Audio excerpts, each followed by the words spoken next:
I'm Seth Ditchick, and I'm the economics editor here at Princeton University Press. And I'm sitting here with Joel Waldfogel of the Wharton School, the University of Pennsylvania. And we're here to talk about his new book, Scroogenomics. So, Professor Waldfogel, why did you decide to write this book? Well, I first encountered Christmas after my formal indoctrination as an economist. And so where other people see wonderful scenes of hearthside sharing, I just see an orgy of value destruction and misallocated resources. And I decided I wanted to write this book to share these ideas with people, to help them do a little better and maybe entertain them a little bit in the process. So what's the central idea in this book? Well, the central idea is that gift giving is really a poor way to allocate resources. Normally, when I buy things for myself, I'll only spend $100 on myself if I find a thing that's worth more than $100 to me. But if you're buying something for me, if you're spending $100 on a gift for me, you don't really know what I have, you don't really know what I like, you run the risk of buying something I wouldn't be willing to pay anything for. Now, of course, you might do quite well, but on average, you're going to do poorly. That's what the data show. So how did you get interested in the subject in the first place? You know, my first exposure to Christmas came after I had already been trained as an economist. And I was really touched by the gesture of gift giving, but shocked by the misallocation of resources. You know, shocked by the fact that real resources went into making all this stuff, and it was being given to people without regard for what they really wanted. I mean, well-intentioned motives to be sure, but there was just no guarantee that this process of almost willy-nilly allocating things to people would produce the sort of satisfaction we expect to get when we spend money. So that piqued my curiosity, and that got me starting to run surveys on my students. Now, this book had its genesis in what has now become a very infamous paper. Perhaps you could tell us a little bit about the paper and the response that you received on it. Yeah, so I wrote this paper called The Deadweight Loss of Christmas, and I published it in 1993.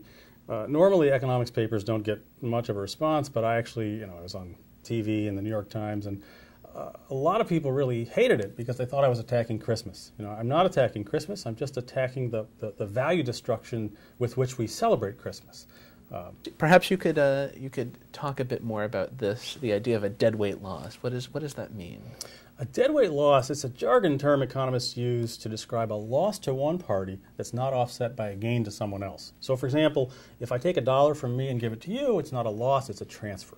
But if I take $1 from me and just light it up in smoke, that's just a deadweight loss. And so the idea here is if I spend $100 for myself, I get something that's worth more than $100 to me.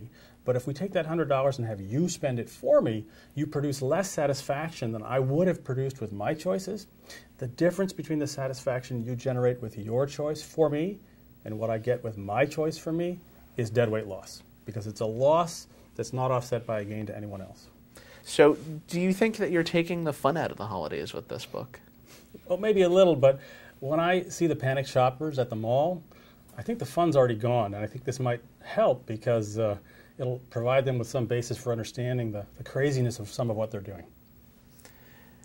In the book, you talk about how gift cards are the ideal thing to buy people for the holidays. Why is that so?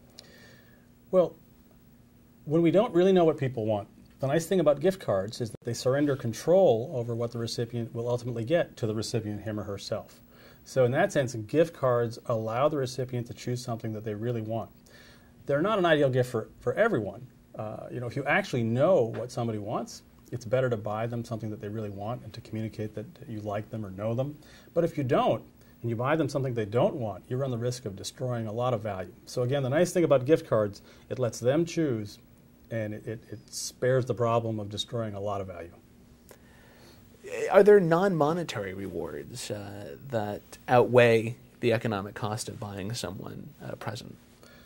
Well, it could be that givers enjoy giving gifts, and even when they give lousy gifts, they may get enough enjoyment out of it to make the whole transaction good.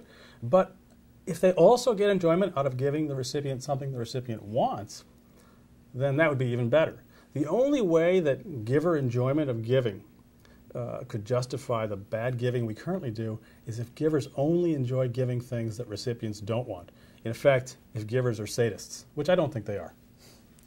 So if somebody were to buy your book for someone else as a gift, Does that make economic sense? Oh, absolutely.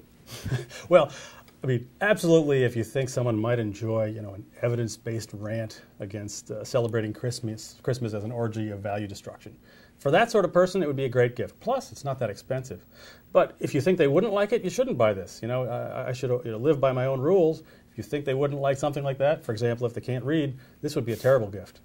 Is this a phenomenon that's specific to Christmas, or is this applicable to other religions, to other holidays? I think it's applicable to any time that there's gift giving that isn't kind of controlled in the way that wedding registries control gift giving or wish lists. So I know it works for, or fails to work, for Hanukkah. There's evidence that this is happening in India with Diwali.